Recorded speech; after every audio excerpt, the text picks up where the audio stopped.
തീർച്ചയായും വളരെ വർഷങ്ങൾക്ക് മുമ്പ് വളരെ കഷ്ടപ്പെട്ടൊക്കെയാണ് അച്ഛനും ഒക്കെ നമ്മളെ വളർത്തിയതും നമ്മുടെ കാലഘട്ടങ്ങളിലൂടെ അന്നത്തെ ഇവിടെ നിന്ന് പോകാനും ഇവിടെ അഹമ്മദാബാദിലേക്ക് വരാനുണ്ടായ സാഹചര്യമൊക്കെ ഉണ്ടായത് വളരെ കഷ്ടപ്പാടും ബുദ്ധിമുട്ടുകളൊക്കെയാണ്.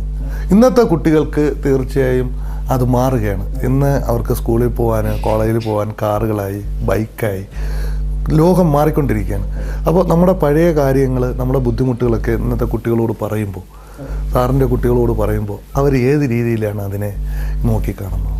ഒരു വളരെ നല്ല ഇതായിട്ടാണ് ഞാൻ പലപ്പോഴും പറഞ്ഞു കൊടുക്കാറുണ്ട്. പക്ഷേ അതുകൊണ്ട് നിങ്ങളതുപോലെ ചെയ്യണമെന്ന് ഞാൻ ഒരിക്കലും പക്ഷേ നമ്മളെപ്പോഴും ഓർമ്മിച്ചിരിക്കുന്നത് നല്ലതാണ്. ഏത് സമയത്ത് ഇപ്പോൾ ഭക്ഷണം കഴിക്കാനും വേസ്റ്റ് ആവരുത്. ഒരു കുറച്ച് ആൾക്കാർ പോലും നമ്മൾ ആഹാരം ഇല്ലാതെ പുറത്ത് എത്രയോ ഒരുപാട് ആൾക്കാർ വിഷമിച്ചിരിക്കുമ്പോൾ നമുക്ക് തന്ന ഈ ആഹാരം വേസ്റ്റാക്കുന്നത് ദൈവത്തിന് ഒരിക്കലും ഇഷ്ടപ്പെടുന്ന കാര്യമല്ല. അതൊക്കെ അവരുടെ എൻ്റെ മക്കളും ഭാര്യയും എല്ലാം അവരൊക്കെ എൻ്റെ ഇതിൽ പോകുന്നവർ. നമ്മുടെ മാതാപിതാക്കളെ എത്രമാത്രം സ്നേഹിച്ചുകൊണ്ട് തീർച്ചയായും നമ്മുടെ മക്കൾ നമ്മളെയും പ്രൊട്ടക്ട് ചെയ്യുന്നുള്ളതിൽ യാതൊരു മാറ്റമില്ല. അവരിപ്പോഴും തന്നെ വേണ്ട അനാവശ്യ ചിലവുകളോ ഞാൻ പറഞ്ഞാൽ പോലെ തന്നെ ഞാൻ നാട്ടിലൊക്കെ പോകുമ്പോൾ കടയിൽ തിരക്കിനിടയിൽ വിളിച്ചു പറയണം നിങ്ങൾക്ക് വേണമെന്ന് പോയി മേടിച്ചു കൊടുക്കണം എന്നാൽ ഇവരൊക്കെ കുറച്ചുകൂടെ ഞാൻ ഉദ്ദേശിക്കുന്നതിലും വളരെ കുറവായിട്ട് ചിലവാക്കുക. അങ്ങനെ ഒരു സേവ് മണിയാണ്. കാരണം അത്രത്തോളം ഹാർഡ് വർക്ക് കുറയ്ക്കുക എന്നുള്ളതാണ്. പിന്നെ ഞാൻ അധ്വാനിക്കുന്നതിൽ ഒരു അർത്ഥമില്ലല്ലോ. പിന്നെ നിങ്ങൾ പോലും ഇങ്ങനെ ഞാനോ അത്ര കൂടുതൽ ഇത് ചെയ്യുന്നില്ല. പക്ഷെ അവരും പിന്നെ കുടുംബം എല്ലാം സ്പെൻഡ് ചെയ്യും. ഒരു സൺഡേ പൂർണ്ണമായിട്ട്. അതുകൊണ്ട് ഇന്നത്തെ സൺഡേ ഞങ്ങൾ മൊത്തം ഏറ്റെടുത്തു. കാരണം ഒരു സൺഡേ എന്തായാലും കിട്ടും. പോകാറുണ്ട്. കാരണം ഇപ്പോൾ ഓഫ് സീസണാണ്. പറഞ്ഞിരുന്നു. കാരണം ദുബായിൽ പോയി വിസിറ്റ് ചെയ്തു ഫാമിലിയായിട്ട്. കാരണം വളരെ ഏതൊരു ബിസിനസ്സിൻ്റെയും വിജയത്തിൻ്റെ പിന്നിൽ ഒരു ഫാമിലിയുടെ സപ്പോർട്ട് വളരെ വലുതാണ്. അന്തരീക്ഷം അതൊക്കെ റീചാർജ് ചെയ്യണം നമ്മൾ. ടെൻഷൻ തരുമ്പോൾ നമ്മൾ വീണ്ടും ബാക്കിലോട്ട് വരും. അത് തന്നെയാണ് താങ്കളുടെ വിജയത്തിൻ്റെ ഒരു രഹസ്യം എന്ന് പറയുന്നത്. കാരണം ഇപ്പോഴും മാഡം വന്നതാണ് ജീവിതത്തിൻ്റെ ഒരു ടേണിംഗ് പോയിന്റ് എന്ന് പറയുന്നത്. കാരണം ഒരു മനുഷ്യൻ്റെ ജീവിതത്തിൽ ഏറ്റവും വലിയ സപ്പോർട്ട് ഫാമിലി തന്നെയാണ്. അത് കഴിഞ്ഞേ എന്തോ ഉള്ളൂ. ആ ഫാമിലിയുടെ സപ്പോർട്ട് പൂർണ്ണമായിട്ടും കിട്ടുന്നത് കൊണ്ടാണ് സാറിൻ്റെ 100% വിജയം എന്ന് പറയുന്നത്. അതിലുപരി നമ്മുടെ എംപ്ലോയീസിൻ്റെ ഏറ്റവും വലിയ സപ്പോർട്ട് ഞാൻ ഇന്നലെ വന്നപ്പോൾ കാണാൻ കഴിഞ്ഞു. ഓഫീസിലൊക്കെ ആയിരുന്നു വളരെ സപ്പോർട്ടീവാണ് അവർ. എത്രത്തോളമാണ് ആ റിലേഷൻ? കാരണം താങ്കളൊരു എംപ്ലോയി ആയിരുന്നതുകൊണ്ട് അവരുമായിട്ട് മിങ്കിൾ ചെയ്യുന്ന കാര്യത്തിലും അവരെ വളരെ സപ്പോർട്ടീവായിട്ടാണ് എനിക്ക് കാണാൻ കഴിഞ്ഞത്. താങ്കൾ എങ്ങനെയാണ് ആ റിലേഷൻ മെയിൻറ്റെയിൻ ചെയ്യുന്നത്? റിലേഷൻ അത് തന്നെ നിങ്ങൾ പറഞ്ഞ ഇതേ സെയിം കാര്യം. ഞാനൊരു എംപ്ലോയി ആയിട്ട് ഞാൻ ഞങ്ങളുടെ ബോസിന് വേണ്ടിയിട്ട് ചായ മേടിക്കാൻ കെറ്റിലിൽ പോയിട്ടുണ്ട്. ഇന്ന് ഞാൻ ആ സാറിൻ്റെ അടുത്ത് പോയി കഴിഞ്ഞാൽ പുള്ളി എനിക്ക് ചായ ഉണ്ടാക്കി തരുന്നുണ്ട്. അവരുടെ സാധനങ്ങളൊക്കെ ഞങ്ങളുടെ കയ്യിലാണ് മേടിക്കുന്നത്. അത് നമ്മളൊരു അഭിമാനമായിട്ടല്ല തീർച്ചയായും പറയുന്നത്. സമയത്തിനനുസരിച്ച് അതുപോലെ നമ്മളൊരു എംപ്ലോയി എനിക്ക് ചായ തരുന്നതിൻ്റെ അർത്ഥം അവരെന്നും നമ്മുടെ അടിമയെന്നല്ല. ഇന്ന് അവൻ്റെ ടൈം അങ്ങനെയാണ്. പക്ഷെ അവനും നമ്മൾ വേണ്ടുന്ന റെസ്പെക്റ്റ് കൊടുക്കുന്നു. ഞാൻ ചൂടാവാറുമുണ്ട്. പക്ഷെ അത്രമാത്രം അവർ സ്നേഹിക്കും. അവർ എന്നെ അത്രമാത്രം സ്നേഹിക്കുന്നുണ്ട്. ഞാൻ പലപ്പോഴും കണ്ടിട്ടുണ്ട്. അതൊരു വലിയൊരു വിജയമായി മാറാറുണ്ട്. തീർച്ചയായിട്ടും ഞാൻ നമ്മളൊരു എംപ്ലോയി എന്നല്ല ഒരു ഫാമിലി മെമ്പർ പോലെയാണ് എല്ലാവരെയും കാണുന്നത്. പിന്നെ ദൈവവിശ്വാസം എത്രത്തോളം ഉണ്ട്? ദൈവവിശ്വാസം എന്ന് പറഞ്ഞാൽ ഞാൻ നാട്ടിലൊക്കെ ഉള്ള സമയത്തൊക്കെ കുറച്ച് കൂടുതലായിരുന്നു.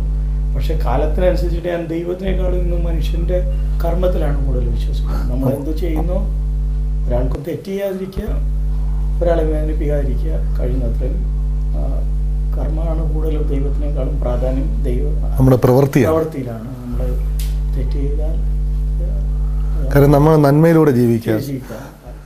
ഈ വളരെ മുഖത്ത് ഒരു ടെൻഷനും കാണുന്നില്ല. വളരെ ഒരു ബിസിനസ്സുകാരന് സാധാരണ ടെൻഷൻ കാണാറുണ്ട്. വളരെ നർമ്മം കൊണ്ടും വളരെ രസകരമായും വളരെ ചിരിച്ചുകൊണ്ടുള്ള ഒരു ഫേസ്.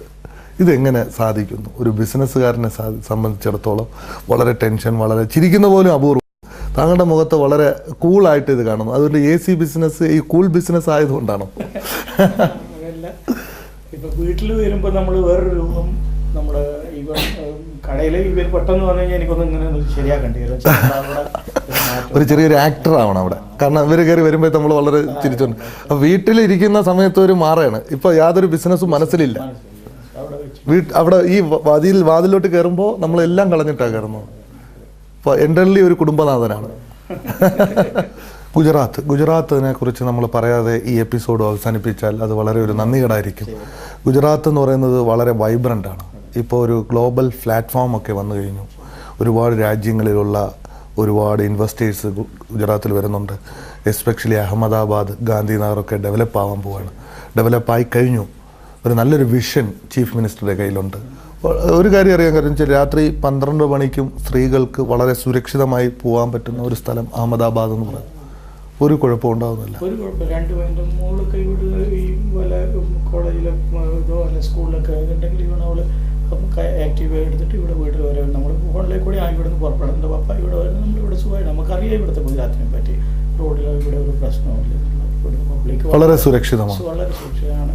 ആൾക്കാർ വളരെ ഹെൽപ്ഫുള്ളാണ്. ഒരു ഇത് പറ്റിക്കഴിഞ്ഞാൽ നമ്മൾ സ്വന്തക്കാർ വേണമെന്നില്ല, അവർ വളരെ ഹെൽപ്പായിട്ട് ഗുജറാത്തീസ് അങ്ങനെ ഒരു പ്രത്യേകത ഇവിടെ ഒരു നല്ല സമൂഹം. പെട്ടെന്ന് എന്തിനേയും മറക്കാനും പെട്ടെന്ന് അവർ സന്തോഷിക്കാനൊക്കെ നമ്മൾ കേരളീയർ നമുക്കൊരു ദുഃഖം വന്നു കഴിഞ്ഞാൽ നമ്മൾ അതിനെ പിടിച്ച് മനസ്സിൽ പിടിച്ചിട്ട് കുറേ കാലം അത് കൊണ്ടുവരുന്നതാണ്. ഇവർ പെട്ടെന്ന് ദുഃഖം മറക്കും. പെട്ടെന്ന് അതിനെ എങ്ങനെ മറക്കണം എന്നുള്ള വഴിയാണ് അവർ കണ്ടുപിടിക്കുക. നല്ല സമൂഹം. നല്ലൊരു സമൂഹം. വളരെ സന്തോഷം. തിരക്കേറിയ ഈ സമയത്തും ഞങ്ങൾക്ക് വേണ്ടി ഇങ്ങനെ ഒരു സമയം കണ്ടെത്തിയതിൽ, ഒരു ഞായറാഴ്ച ഒരു വെക്കേഷൻ, ഒരു പപ്പയെ ഒരുമിച്ച് കിട്ടുന്ന ഒരു സമയത്ത് ഞങ്ങൾ ഒരു അരമണിക്കൂർ എടുത്തു. വളരെ നന്ദി, വളരെ സന്തോഷം. ശ്രീ പ്രേമചന്ദ്രനുമായിട്ടുള്ള അഭിമുഖം ഇവിടെ അവസാനിക്കുമ്പോൾ ഒരുപാട് കാര്യങ്ങൾ മനസ്സിലായി. അദ്ദേഹത്തിൻ്റെ മാതാപിതാക്കളോടുള്ള സ്നേഹം, ഗുരുക്കന്മാരോടുള്ള ബഹുമാനം, മുമ്പ് ജോലി ചെയ്ത സ്ഥാപനത്തിൽ അദ്ദേഹത്തിനോടുള്ള വിശ്വാസത, തീർച്ചയായും ഇതൊക്കെയായിരുന്നു അദ്ദേഹത്തിൻ്റെ വിജയത്തിൻ്റെ പിന്നിലെ രഹസ്യം. മറ്റുള്ളവർ, നമ്മളെ സഹായിക്കുന്നവരെ നല്ല മനസ്സറിഞ്ഞ് അവരെ സപ്പോർട്ട് ചെയ്യുക. ഒരു ജോലി അതെങ്ങനെയായിരുന്നാലും അത് കഠിനാധ്വാനം ചെയ്തുകൊണ്ടും കഠിന പരിശ്രമം കൊണ്ടും സത്യസന്ധമായും ജീവിക്കുക സമൂഹത്തിൽ. ഒരു കുട്ടികളുടെ നല്ല പിതാവായി, എംപ്ലോയീസിൻ്റെ നല്ലൊരു എംപ്ലോയറായി, ഒരു കുടുംബനാഥനായി ഒക്കെ അദ്ദേഹം ഇവിടെ തിളങ്ങി നിൽക്കുമ്പോൾ നമുക്ക് അഭിമാനിക്കാം. അദ്ദേഹത്തിൻ്റെ വിജയത്തിന് വേണ്ടി പ്രാർത്ഥിക്കാം. എല്ലാവിധ ആശംസകളും സർവേശ്വരൻ സർവ്വ അനുഗ്രഹങ്ങളും അദ്ദേഹത്തിൻ്റെ കുടുംബത്തിനും സ്ഥാപനത്തിനും കൊടുക്കട്ടെ എന്ന് മാത്രം പ്രാർത്ഥിച്ചുകൊണ്ട് ഈ എപ്പിസോഡ് അവിടെ അവസാനിപ്പിക്കും. ഇനി പ്രേക്ഷകരോടുള്ള ചോദ്യം ഇതാണ്: BSFിൻ്റെ സ്ഥാപകൻ ആരാണ്? ഇന്ത്യയുടെ അർദ്ധ സൈനികമായ ബോർഡർ സെക്യൂരിറ്റി ഫോഴ്സിൻ്റെ സ്ഥാപകൻ ആരാണ്?